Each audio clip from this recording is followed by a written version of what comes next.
Glória a Deus. Louvado seja o nome do Senhor.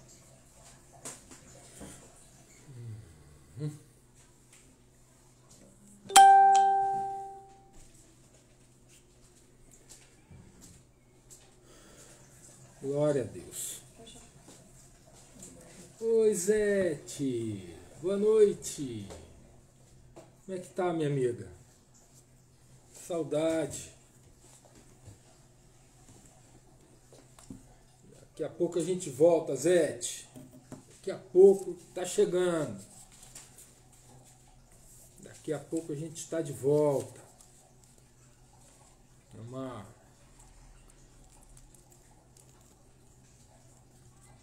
Já vacinado já. Tomei a primeira já. Para a glória de Deus.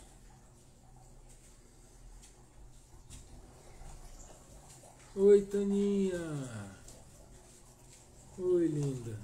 Bom te ver.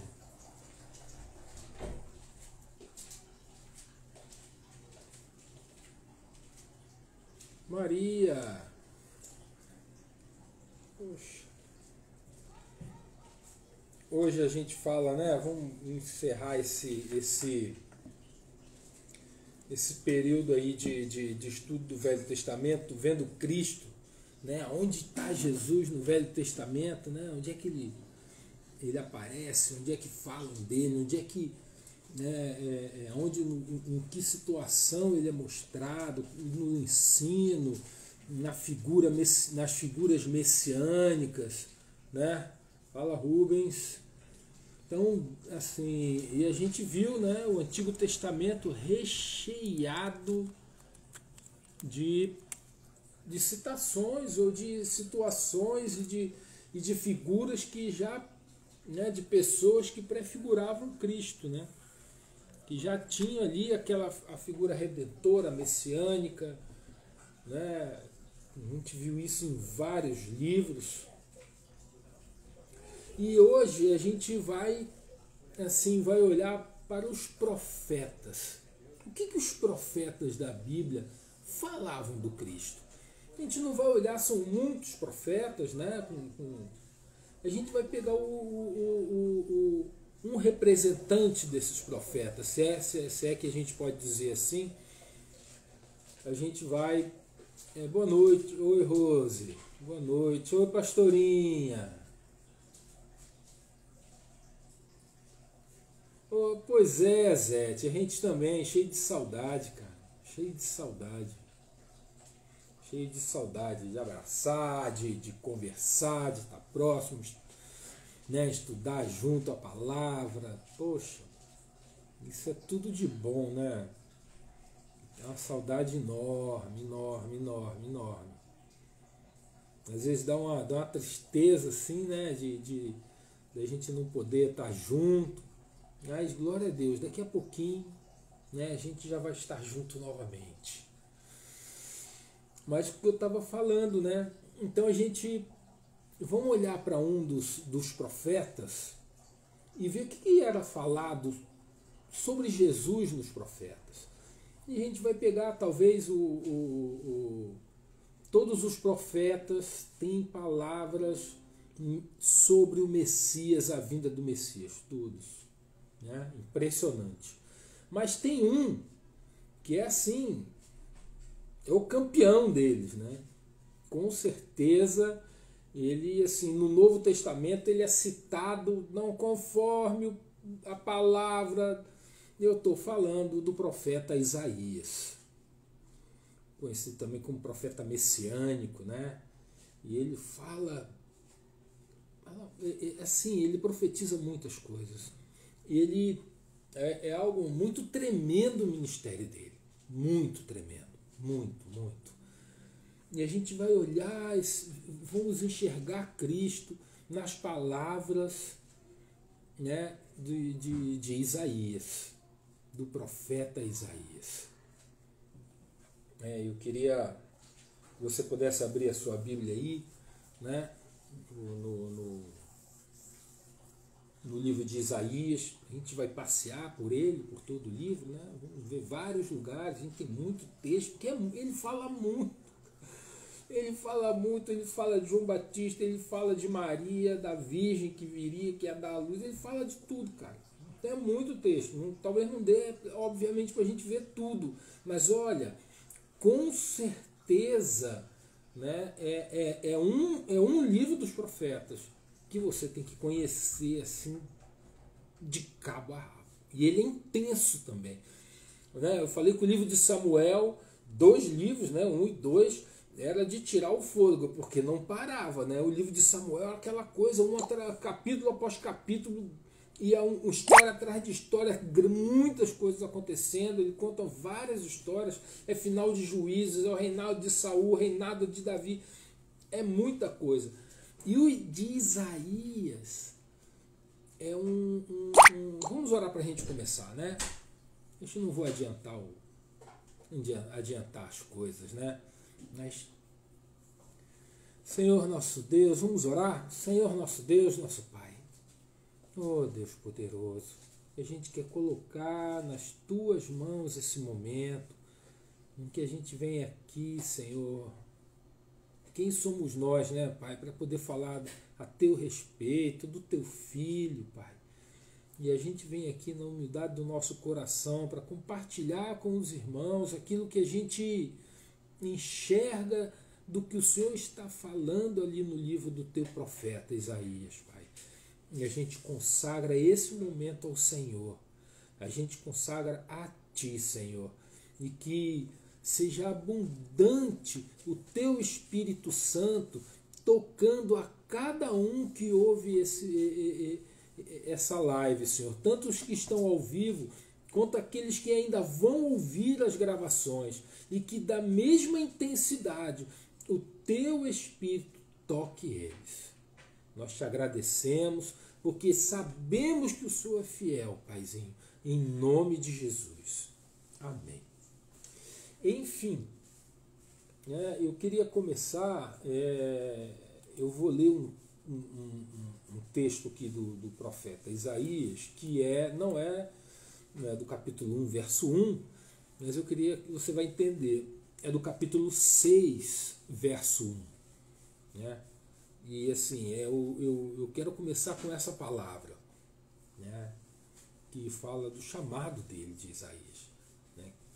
E é uma visão sublime, né? Ele tem uma visão maravilhosa. Diz assim a palavra do Todo-Poderoso.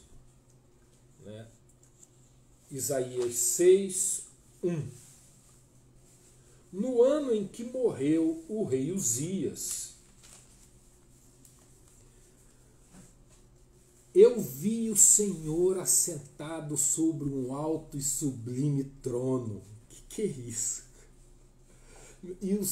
E a sua glória enchia o templo. Os serafins estavam acima dele. Cada um tinha 6 asas, com 2 cobriam o rosto, com 2 cobriam os pés, e com 2 voavam. E clamavam uns para os outros, dizendo: Santo, Santo, Santo é o Senhor dos exércitos. Toda a terra está cheia da sua glória. Aleluia! E os umbrais das portas se moveram com a voz do que clamava, e a casa se encheu de fumaça. Então disse eu: ai de mim, que vou perecendo, porque eu sou um homem de lábios impuros, e habito no meio de um povo de impuros lábios. E os meus olhos viram o Rei, o Senhor dos exércitos. Verso 6 agora. Mas um dos serafins voou para mim,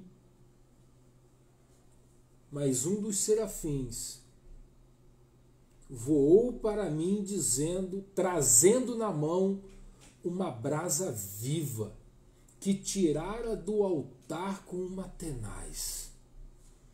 E com ela tocou a minha boca, e disse: eis que isto tocou os teus lábios, e a tua iniquidade foi tirada, e purificado o teu pecado. Depois disso, ouvi a voz do Senhor que dizia: a quem enviarei? Isso é tremendo, hein? A quem enviarei? Meu Pai do céu. Verso 8. A quem enviarei? Peraí, deixa eu mudar aqui, que o computador ali deu uma...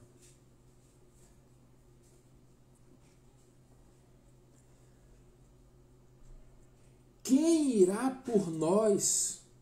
E eu respondi: eis-me aqui, envia-me.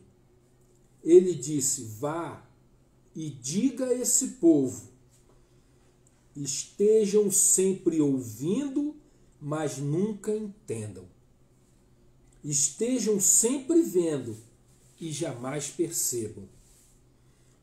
Torne insensível o coração deste povo, torne surdo os seus ouvidos e feche os seus olhos, que eles não vejam com os olhos, não ouçam com os ouvidos e não entendam com o coração, para que não se convertam e sejam curados. Então eu perguntei: até quando, Senhor? E ele respondeu: até que as cidades estejam em ruínas e sem habitantes, até que as casas fiquem abandonadas e os campos estejam totalmente devastados, até que o Senhor tenha enviado todos para longe e a terra está destruídos. Mas assim como o terebinto e o carvalho deixam o tronco quando são derrubados, assim a santa semente.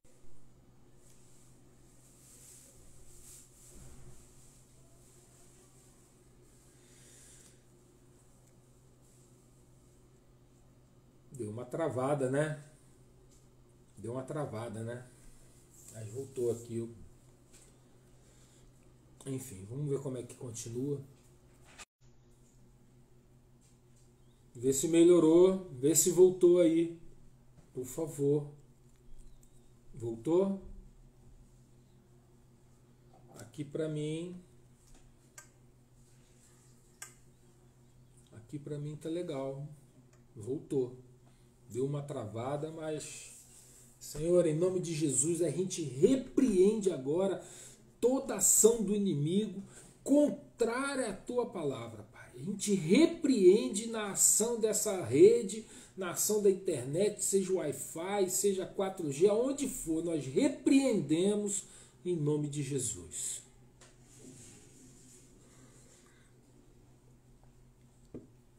Beleza. Então, Isaías viveu durante esse período de 4 reinados.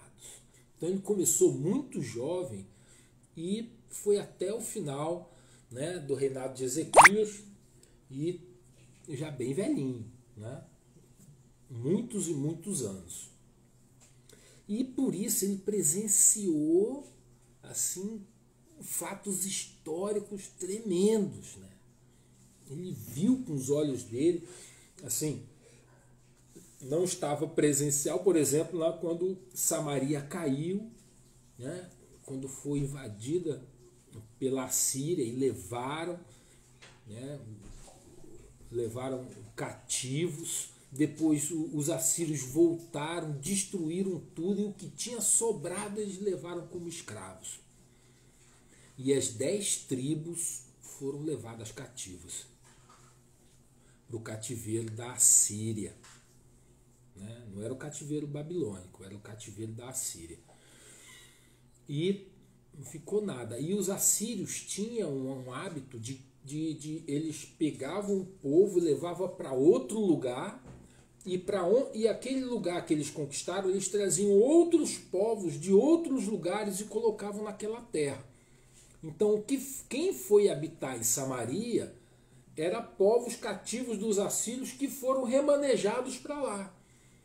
Era uma forma como eles tinham de tirar o desapego à terra, e começava a trabalhar e para simplesmente pagar impostos e do fruto da terra, né, para a Síria. E assim eles fizeram né, por todo lugar onde passaram.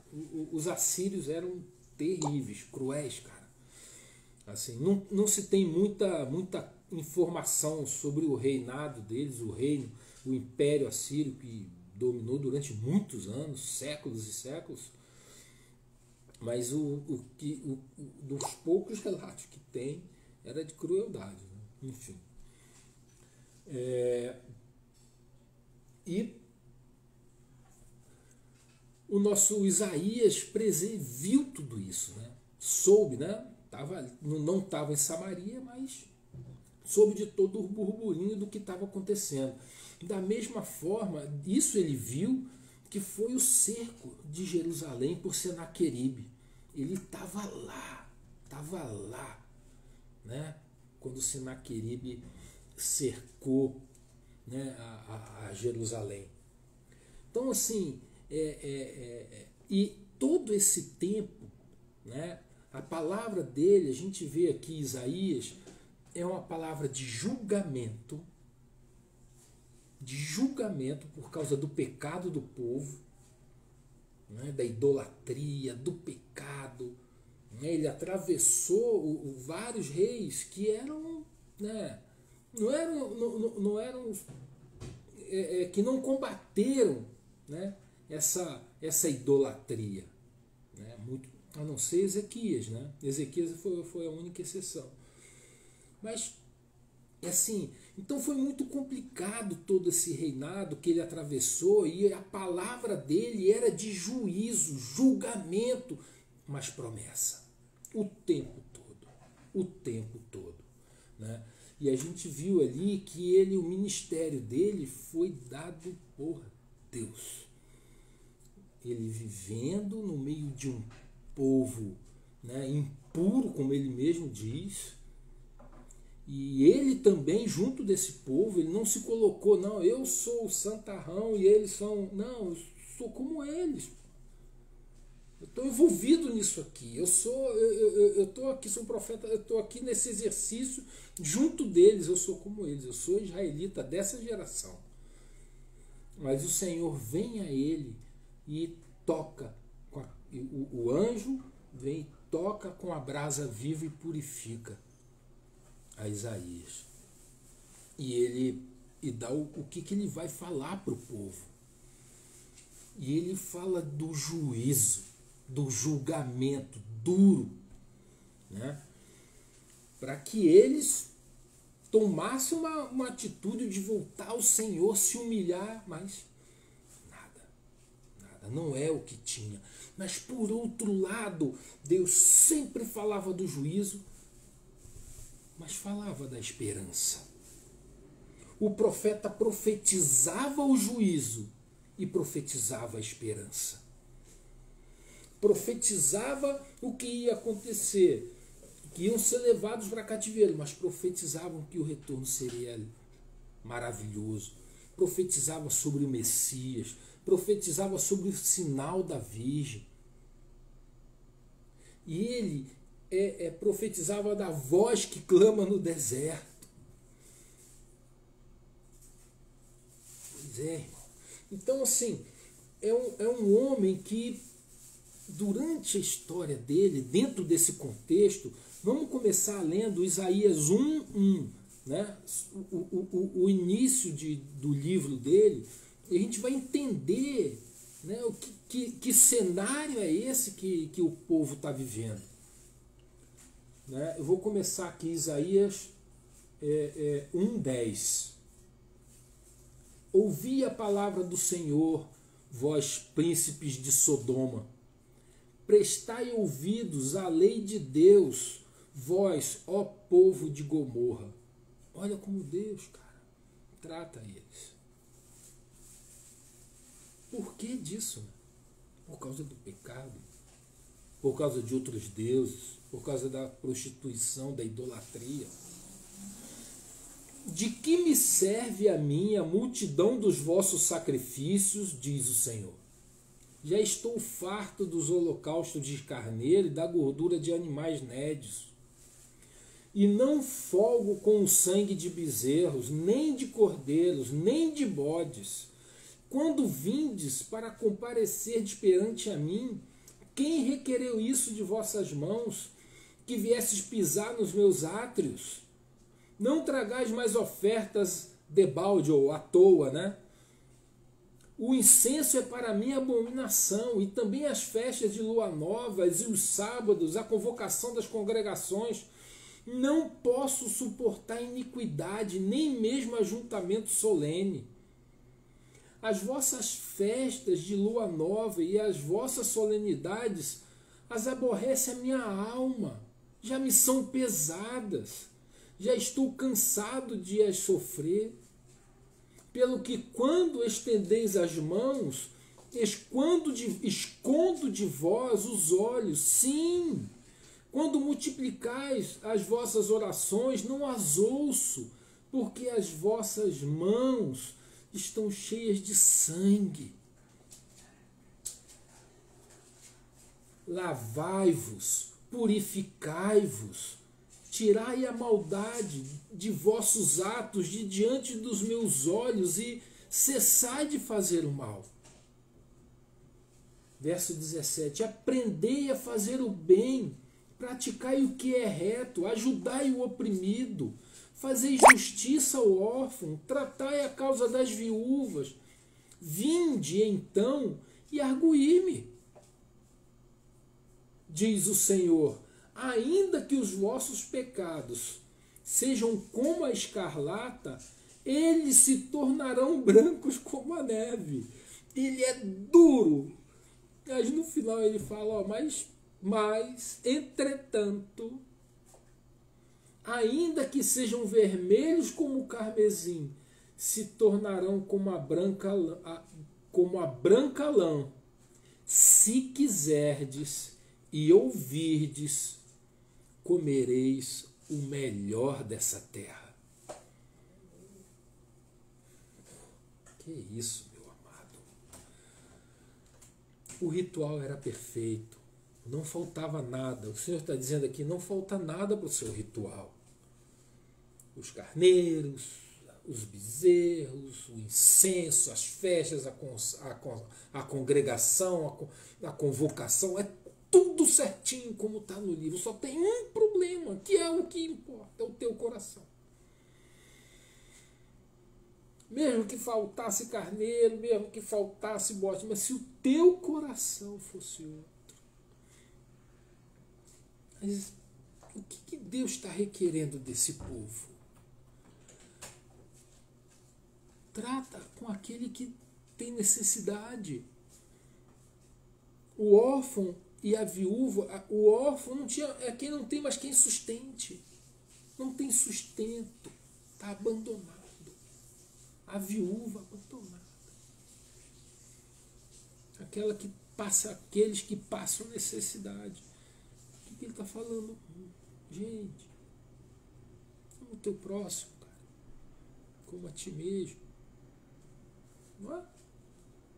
Ama. Se importa com ele. Cuida dele. Trata com ele. A gente tem feito isso, cara. A gente tem feito isso. A gente tem um projeto Atos que faz isso, a gente tem as nossas cestas que a gente faz isso. E não é. O que ele está falando que não pode ser mecânico. Tem que ser com amor. E a gente tem feito isso com amor. Mesmo na pandemia, mesmo nas situações complicadas, a gente tem feito isso. Mas aquele povo lá estava no ritual. O ritual era perfeito. Mas o coração, não. E Isaías vem. E assim é o Senhor também, um pouco com a gente, quando a gente deixa de estar no Espírito. Quando a gente sai do Espírito, porque existe, cara. Isso é do ser humano. Né? E a gente muitas vezes faz as coisas de forma mecânica e deixa de ser no amor. É óbvio que quando a gente oferta a cesta que a gente faz, esse propósito, né, do pastor Valmilton, tocou no coração dele, e a gente ajuda, a gente vai em frente à obra, etc. A gente se engaja, a gente se movimenta e a gente vai e faz ali, né, por aquele que tem necessidade. Mas o problema é se a gente começa a fazer mecanicamente, sabe? Quando a gente não é um sacrifício, é muitas vezes algo que sobra, é dividir, é amar a ponto de dividir, é amar profundamente. E esse é o propósito, esse é o propósito que Deus quer, é que o nosso coração seja como o dele, pois ele divide. O que ele não divide é a glória dele, mas toda a terra é dele, tudo é dele. E ele entregou o Filho, a maior oferta que se pode fazer, ele fez por nós, sem merecer. Seja como o meu coração, ele sabe da limitação humana, ele sabe da limitação da carne, mas por isso que ele fala, olha, obedece, se quiser ouvir e fazer o que eu estou falando para você fazer, você vai comer o melhor dessa terra, ou seja, você vai ter o melhor. O melhor é seu, está reservado para você, para mim, para você. E essa obra, né, essa obra dessa palavra, ela põe em relevo o coração do crente, em relevo o coração do povo.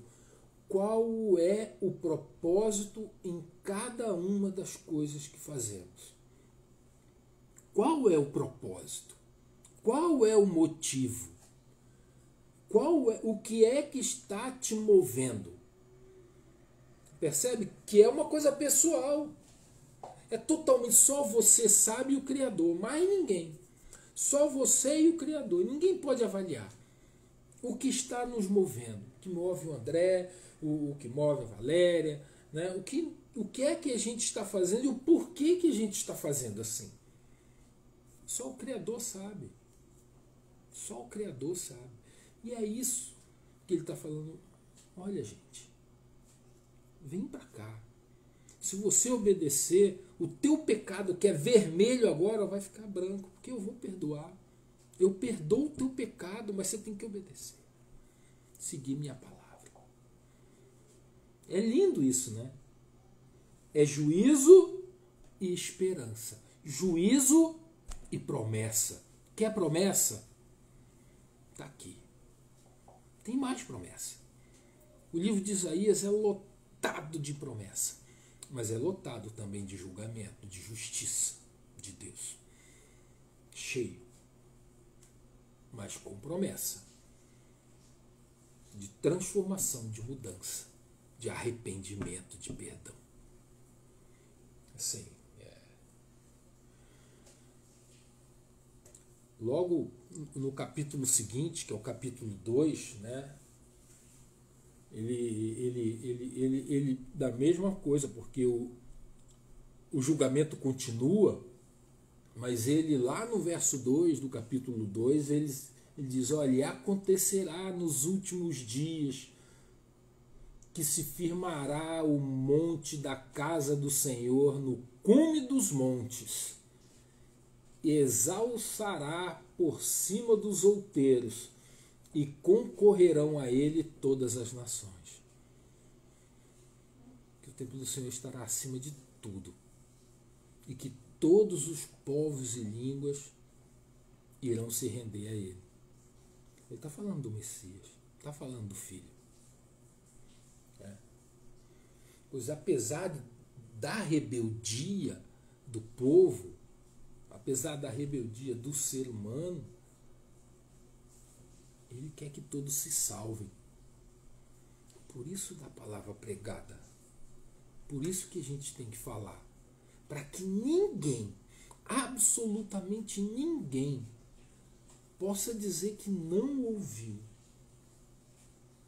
que não foi abordado, que não foi falado, que a palavra não foi incutida e confrontada a sua própria vida mundana com a palavra de Deus. Porque a palavra liberta. Quando a gente aborda, a gente fala do Senhor, aquela palavra é libertadora para quem está ouvindo. Libertadora. Porque o ser humano, na impiedade, no mundo, ele é escravo do pecado. Ele é escravo do pecado.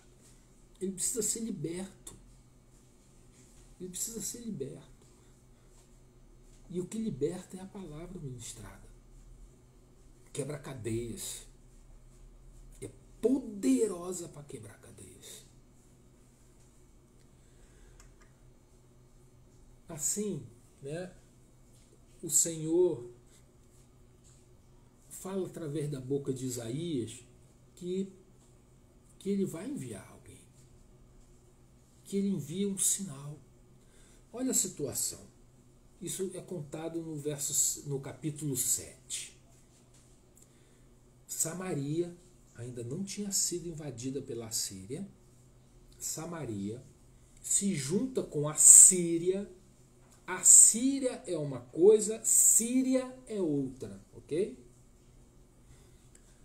A Síria, onde tem Damasco, hoje, até hoje, a Síria se junta com Samaria, ou seja, com as 10 tribos, para invadir Judá e tomar Jerusalém. E fica aquela confusão, né? E eles tentam fazer, né? Não conseguem. E o rei da Assíria, como juízo. E o profeta Isaías fala isso para o rei. Fala assim, olha, para o rei de Judá, né? E a Síria, o rei da Síria com seu exército sai de lá, toma Damasco, aprisiona lá todo mundo, leva de volta para a Síria, vai em Samaria e faz a mesma coisa.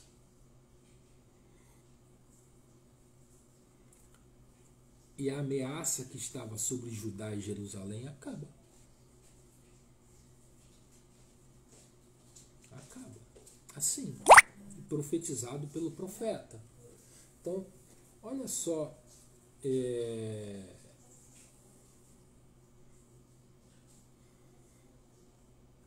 diz assim, Isaías 7:7.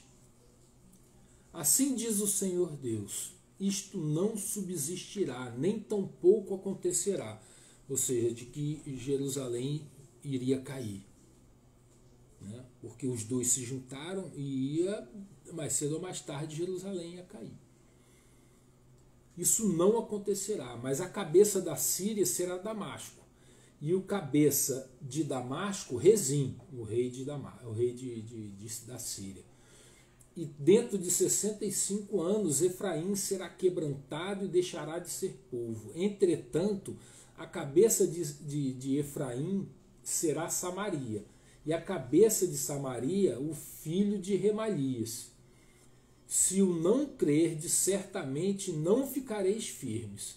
E continuou o Senhor a falar com Acais, o rei de Judá, dizendo, pede para ti ao Senhor teu Deus um sinal, pede-o ou embaixo nas profundezas ou em cima nas alturas. Acais, porém, disse, não pedirei, não tentarei o Senhor. Então ele disse, ouvi agora, ó casa de Davi, poucos vos é afadigares aos homens, senão que ainda afadigareis também ao meu Deus. Portanto, o mesmo Senhor vos dará um sinal, eis que uma virgem conceberá e dará à luz um filho, e será seu nome Emanuel. Emanuel, que quer dizer Deus conosco. Assim, então, o Senhor decreta que Jerusalém não vai cair. Mas naquele momento em que pede um sinal, o Senhor dá um sinal da vinda. O meu sinal, eu vou dar um sinal. Quem vai dar o sinal? Serei eu. E o sinal será da vinda do meu Messias, do meu filho. E ele nascerá de uma virgem.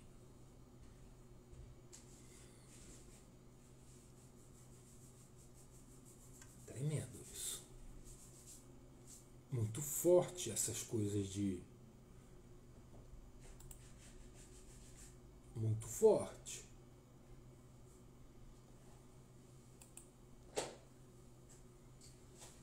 Muito, assim...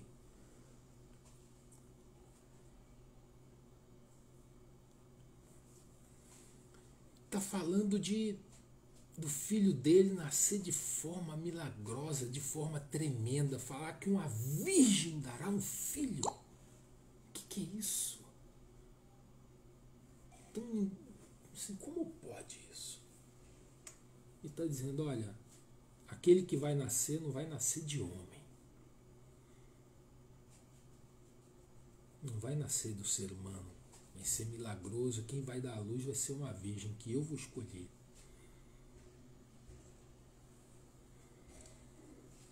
E aí, logo depois, ele fala dessa criança que vai nascer. Que é Isaías capítulo 9. Inclusive é uma música, né? Isaías 9, que é linda. O Rodolfo Abrantes tocando, é um negócio sensacional, né? Tá na minha playlist, Isaías 9. Né? Um menino nasceu. É lindo, cara. É tremendo. E novamente ele fala da virgem que vai nascer o filho. E logo depois ele fala. Só que ele fala num contexto em que os humilhados vão ser exaltados. Daqueles que estão nos confins, daqueles que não são nada. Né? E ele diz assim, a partir do verso 1 do capítulo 9. Mas a terra que foi angustiada não será entenebrecida. Ele envileceu nos primeiros tempos a terra de Zebulon e a terra de Naphtali, mas nos últimos a enobreceu junto ao caminho do mar, da além do Jordão, a Galiléia dos gentios. O povo que andava em trevas viu uma grande luz, e sobre os que habitavam na terra a sombra da morte resplandeceu a luz. Tu multiplicaste esse povo e a alegria lhe aumentaste. Todos se alegrarão perante ti, como se alegram na ceifa e como exultam quando se repartem os despojos. Porque tu quebraste o jugo que pesava sobre ele, a vara que lhe feria os ombros e o cetro do seu opressor, como no dia dos midianitas. Porque toda a armadura daqueles que pelejavam com ruído e as vestes que rolavam o sangue serão queimadas. Servirão de pasto ao fogo. Preste atenção, verso 6. Porque um menino nos nasceu, um filho se nos deu, e o principado está sobre os seus ombros, e o seu nome será maravilhoso, maravilhoso conselheiro, ou maravilhoso, conselheiro, Deus forte, Pai de eternidade, príncipe da paz. Do incremento desse principado e da paz não haverá fim. Sobre o trono de Davi, o seu reino, para o firmar e fortificar em juízo e em justiça, desde agora e para sempre. O zelo do Senhor dos Exércitos fará isso. De quem que ele está falando aqui, irmão? Aqui em Isaías 9. A interpretação clássica judaica é de que Isaías fala de Israel, fala do próprio Israel, do renascimento de Israel. A nossa visão cristã, na verdade, a nossa visão é de que ele está falando do Messias. Eles próprios também, os próprios judeus, veem essa passagem como messiânica, falando do Messias, né? Mas também fala de Israel. Também fala de Israel. De Israel, apesar de humilhado, apesar de invadido, preso, vassalo de grandes impérios, ele vai renascer. Porque um menino nasceu. Um filho se nos deu. É lindo, cara. Mas a gente vê claramente, né? E ele fala de Naftali e Zebulon. Sabe o que é isso, cara? Sabe onde é que é? Naftali e Zebulon, os confins, é Cafarnaum. Cafarnaum, na Galileia. Essa terra aí que eles estão falando. Humilhada, fica na fronteira com todos os, vamos dizer, faz fronteira com todos os inimigos, né? Galileia dos gentios, porque as rotas passavam primeiro lá, os estrangeiros vinham por lá, desciam por ali. Elas estavam de cara com os inimigos, humilhadas, eram mal vistos internamente. Mas o Senhor resolveu que o filho dele viria de lá. Nasceu em Belém, sabemos nós, mas veio de lá, de Nazaré. A gente esteve lá em Nazaré. Eu estive lá. Eu, Valmilton, pastor Valmilton, pastora Cleide, né? Estivemos lá, vimos lá a casa que é a casa que pela tradição seria a casa de Jesus. Tem uma igreja em volta, Pedrão, estava Pedro, estava Natália, Valéria, pastor Luiz, a gente foi lá, o negócio foi tremendo, mas a casa era encravada na pedra, escavada. Era uma montanha e a casa escavada na pedra. É assim que eles viviam naquela época, naquela região, por causa das invasões, por causa do medo daqueles que viviam em volta. Por isso até que Natanael, provavelmente, quando falou, vem alguma coisa boa de Nazaré, devia ser até um bordão, né, das pessoas lá, mas lá do mais humilhado, do mais pobre, do mais rejeitado, foi lá mesmo que nasceu a luz. Ali nasceu o rebento de uma virgem. Amigo, isso é tremendo. Claro, ele nasceu em Belém, eu sei, irmão, mas ele foi morar lá. Ele fugiu para o Egito.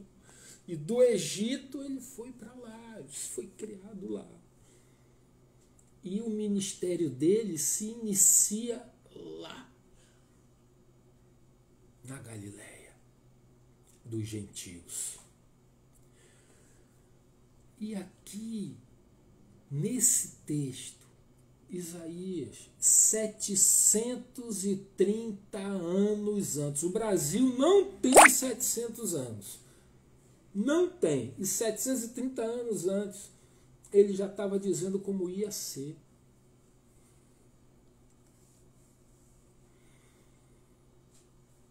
Para um povo de lábios impuros, um povo cheio de problema, um povo idólatra, Mas ele fala, mas eu vou trazer o renovo. E mais, ele vai perdoar os pecados de muitos. Olha, assim, eu vou pular aqui do 9, eu vou pular para o 41, pra gente, do capítulo 41, para a gente andar com velocidade, né? No capítulo 41, ele tem uma promessa. Eu vejo isso aqui, quando eu me converti, né? Quando eu me converti, era mundano demais, né? E aquela coisa impactando, mexendo comigo, com as coisas que tinham que ser arrancadas de dentro de mim, né? Como aquela palavra do carmesim era eu, né? Era eu. Né? Talvez né, era até roxo, nem vermelho era até roxo, mas enfim. E ali Deus, e esse texto de Isaías eu lia todo dia para lutar contra a minha própria carne, da guerra que existia dentro de mim. E ele diz assim: mas tu, ó Israel, meu servo, 41:8, mas tu, ó Israel, meu servo, a quem elegi, semente de Abraão, meu amigo, tu, a quem tomei dos confins da terra e te chamei desde dos mais excelentes, te chamei dentre os mais excelentes, e te disse, tu és meu servo, a ti te escolhi e não te rejeitei. Para mim essa palavra era para mim, eu tomava posse dela. Eu falo para você, toma posse dessa palavra. Pois o Senhor enviou o seu Filho por você, cara. Por mim e por você. Ele escolheu a mim e a você. Ele escolheu. Fomos nós que escolhemos. Ele escolheu a gente. Eu te escolhi e não te rejeitei. Não temas, porque eu sou contigo. Não te assombres, porque eu sou o teu Deus. Eu te fortaleço e te ajudo, te sustento com a minha destra fiel. Eis que envergonhados e confundidos serão todos que se levantarem contra ti.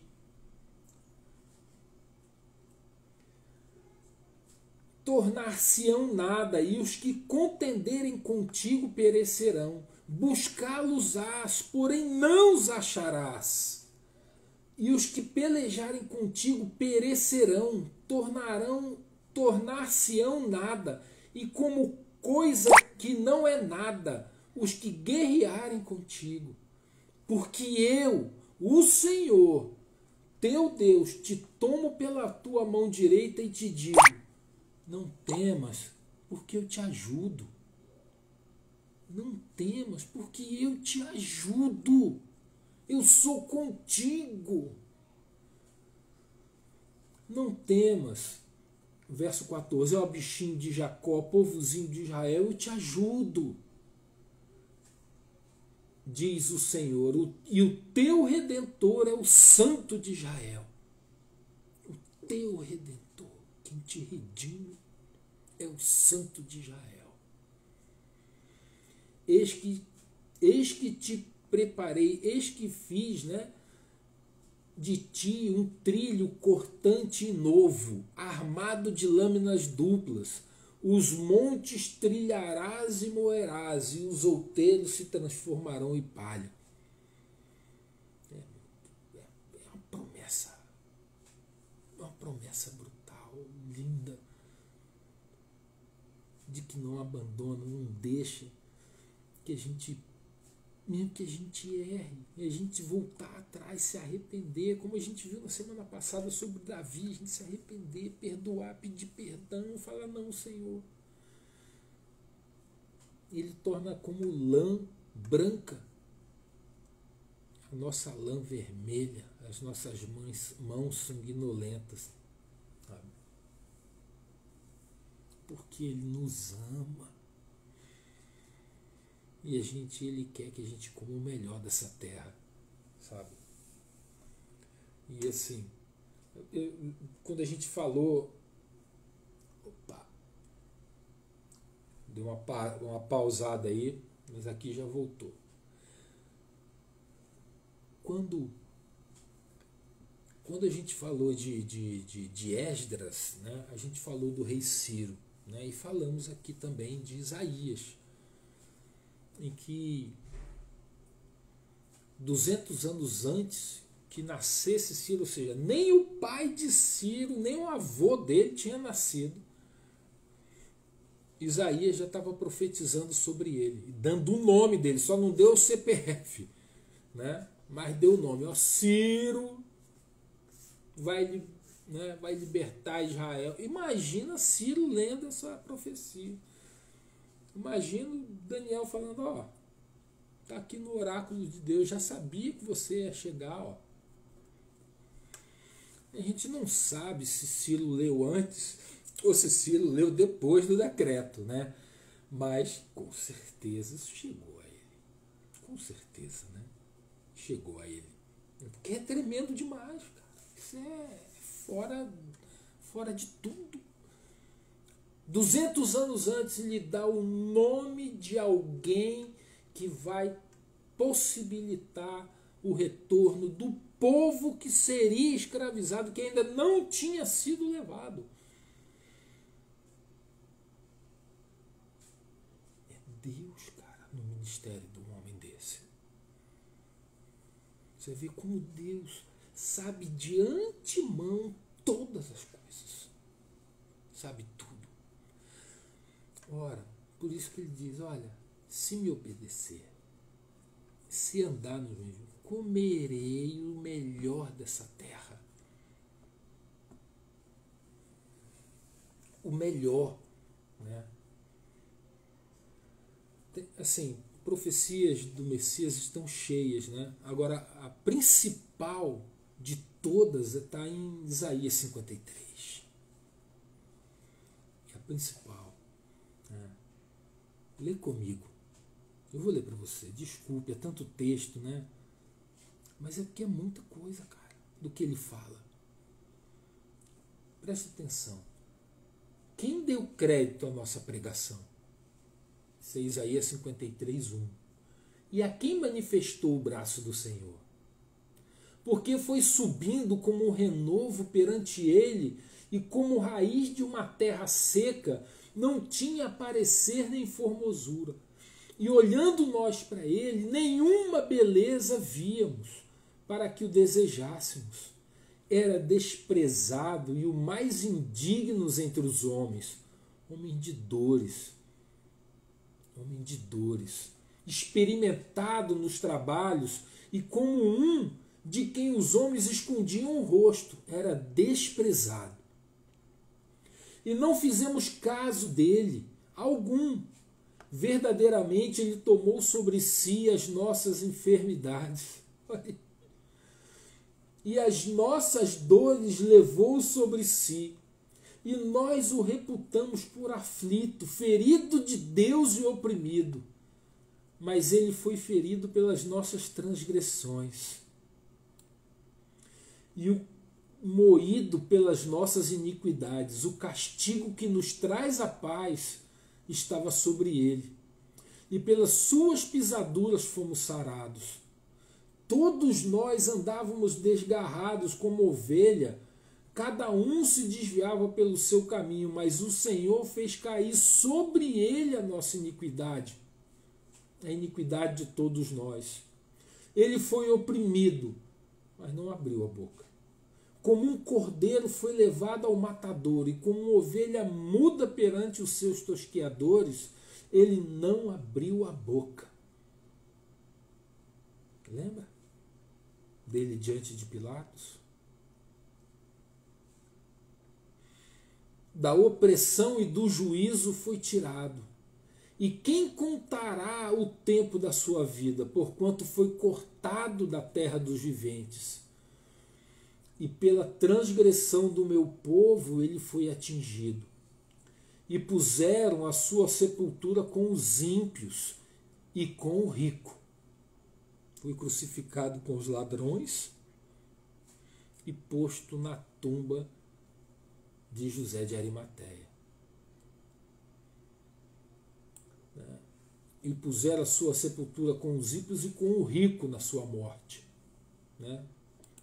Porquanto nunca fez injustiça, nem houve engano em sua boca. Todavia, ao Senhor agradou moê-lo, fazendo-o enfermar.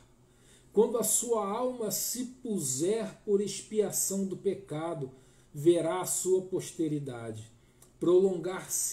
Prolongará os dias, e o bom prazer do Senhor prosperará na sua mão. O trabalho da sua alma ele verá e ficará satisfeito. Com o seu conhecimento, o meu servo, o justo, justificará muitos, pois as iniquidades deles levará sobre si. Pelo que lhe darei a parte de muitos, e com os poderosos repartirá o despojo, porquanto derramou a sua alma na morte, e foi contado com os transgressores. Mas ele levou sobre si o pecado de muitos, e pelos transgressores intercedeu. 730 anos antes do Calvário de Jesus, ele profetizou essa palavra. Parece que ele estava lá, né? Para mim, Isaías viu a paixão para escrever assim, dessa forma, com tantos detalhes, com tantas coisas, com tamanha profundidade e riqueza de detalhes. E quando ele diz assim, o trabalho da sua alma ele verá e ficará satisfeito. Eu imagino assim, sabe? Domingo de Páscoa, quando ele ressuscita e vence a morte. Sabe? A alegria dele com o Pai, a alegria dele por tudo que foi feito. E ao Pai se agradou enfermá-lo. Por que se agradou? Pela enfermidade dele? Não, porque ele estava pagando por nós, por mim, por você. Ele se agradou porque a obra estava sendo feita. Porque havia uma oportunidade para a gente. Porque ali, naquele momento, ele estava se agradando do que estava fazendo com o filho dele por causa de nós. Um povo rebelde. Por isso, tantas vezes, Isaías fala do juízo. Né? Tantas vezes. Porque há um juízo, irmão. Há um juízo. Talvez não recaia sobre nós, daqueles que servem ao Senhor. Se a gente andar reto, se a gente obedecer, a gente comerá o melhor dessa terra. Já está decretado. Mas e aquele que não conhece, cara? Quantos estão aí? A tua parentela, a minha parentela, a tua parentela, os vizinhos, quem te conhece, quem te vê na rua. Né? Que às vezes tem um olhar religioso quanto a nós, e na verdade a gente quer fazer chegar o Espírito a essas pessoas, a palavra, o Espírito da palavra, para libertar essas pessoas e elas de verdade verem o Senhor, ter um encontro com Ele. Mas depende da minha boca e da sua boca. Nossa. De fazer chegar a palavra a eles, com as nossas atitudes de amor pelo necessitado. O órfão e viúva fala daquele que necessita, não é só do alimento físico, não, é principalmente do espiritual. Porque às vezes a gente olha que a gente fala da cesta básica, do projeto Atos, amém, maravilhoso, Mas aqueles, cara, existem aqueles que não estão na nossa comunidade, não estão ali, estão nas proximidades do nosso relacionamento e que estão famintos pela palavra, necessitam de libertação. E o Senhor quer te usar. O Senhor quer me usar. O Senhor quer te usar. É como uma brasa viva ser tocada no lábio de cada um dos filhos do Senhor. Isso é o Espírito de Deus. Já está habitando em você. Já está aí, irmão. A palavra já está aí. A sede já está aí.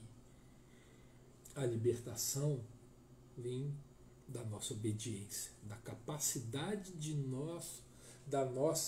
do nosso coração, abrir a boca. Abrir a boca e falar do Senhor. Eu, assim,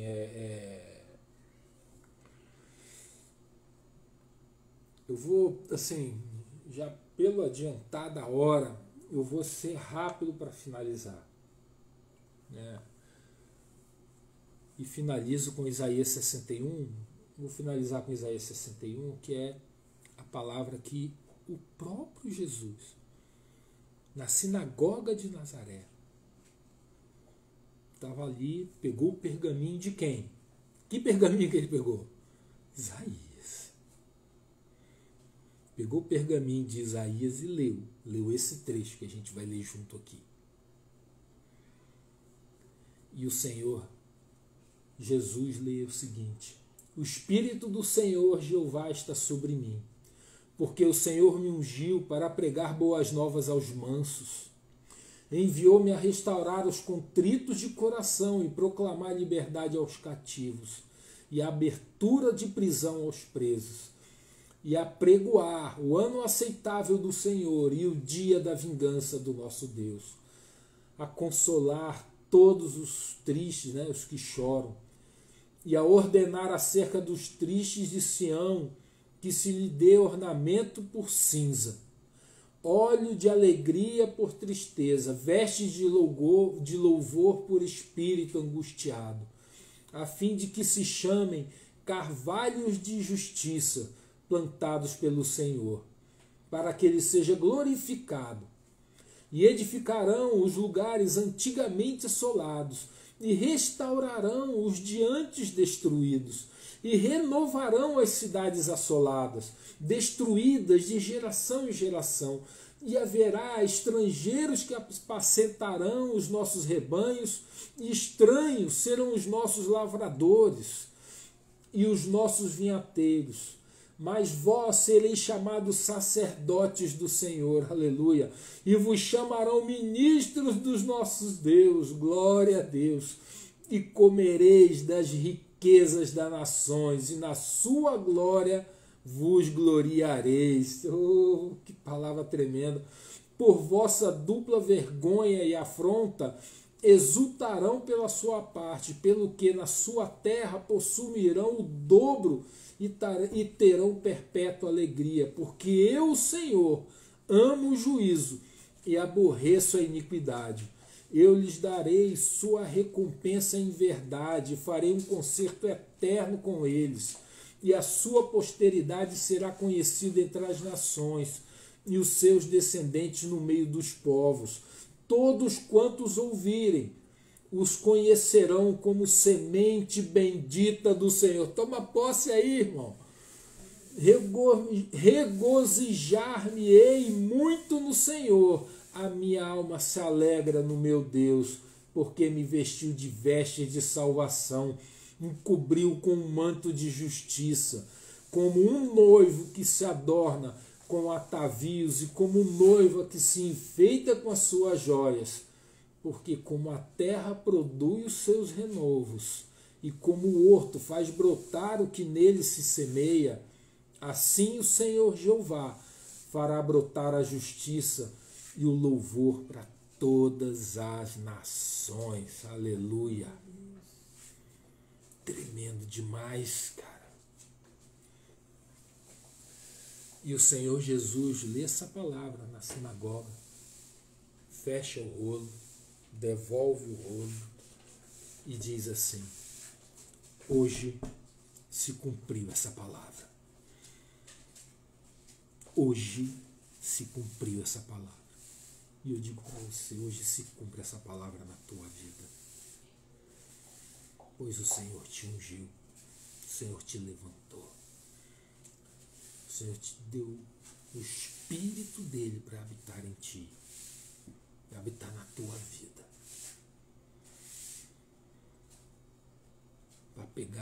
para pregar boas novas aos mansos. E ele te envia. Amado, quando Jesus falou isso, que dizia que se cumpriu essa palavra, as pessoas que estavam ali ficaram horrorizadas. Não é esse o filho do carpinteiro? Como é que ele está dizendo que... Né? Eu não quero dizer uma coisa para você. O nosso Deus te escolheu. Você é um escolhido do Senhor. Todos nós somos escolhidos do Senhor, para sermos libertos pela palavra, e fomos, e para libertar os outros cativos. E o Senhor te levantou. Ó povozinho de Israel, está falando do judeu, mas está falando da gente também, irmão. Porque nós somos descendentes de Abraão pela fé. Descendentes de Abraão pela fé. O amigo de Deus. É disso que diz a palavra. Aí a gente toma posse. E essa palavra é para mim. E essa palavra é para você. Para edificar a tua vida. Porque o Senhor é contigo. O Senhor é contigo. Ele te toma pela tua mão direita e te diz: não temas, porque eu sou contigo. Não te assombres, porque eu sou o teu Deus. Eu te fortaleço e te ajudo. E te sustento com a minha destra fiel. Eu queria que essa palavra ficasse ecoando no teu coração. Que o Espírito Santo vai ficar. Porque se quiserdes e obedeceres, comerás o melhor dessa terra. Amém?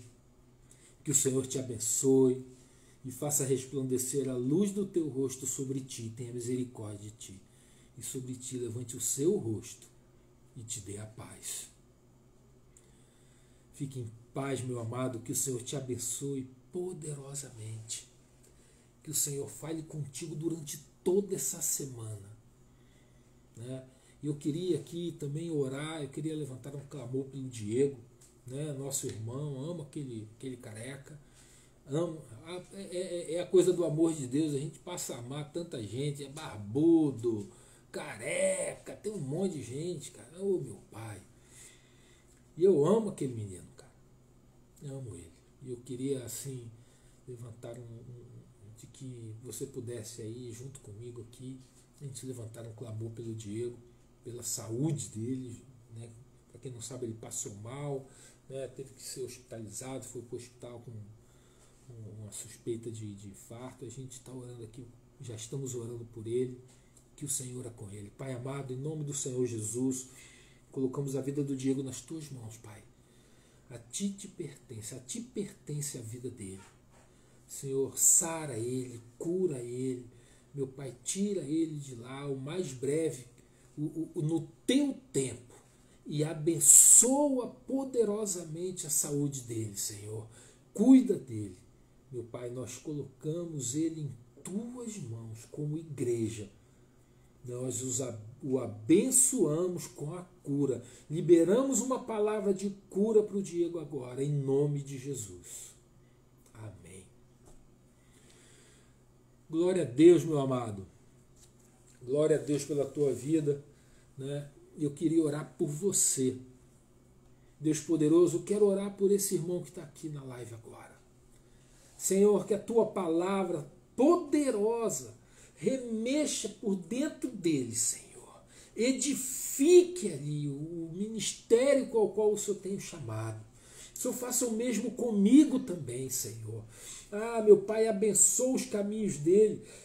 E quem encontrá-lo, meu Pai, vai ser impactado por que sair da boca desse irmão, da boca dessa irmã. Meu Pai vai ser impactado pela palavra de cura, de libertação, pela orientação, pela paz, pelo toque, pela oração. Meu Pai, que o teu Santo Espírito use poderosamente os teus filhos e as tuas filhas, Senhor. E assim eu te peço, ó Deus amado, em nome do Senhor Jesus. Pai, eu também quero abençoar aquele que vai ver essa live depois, vai ver o vídeo, Senhor, e que também seja, meu Pai, edificado e receba a mesma bênção no coração dele, em nome de Jesus. Amém. Senhor te abençoe, meu amado. Fica na paz, tenha uma boa semana. Olha, amanhã tem a live do pastor Valmilton e da pastora Cleide, né, de batalha, o seminário de batalha espiritual é tremendo. Né? Não deixe de assistir.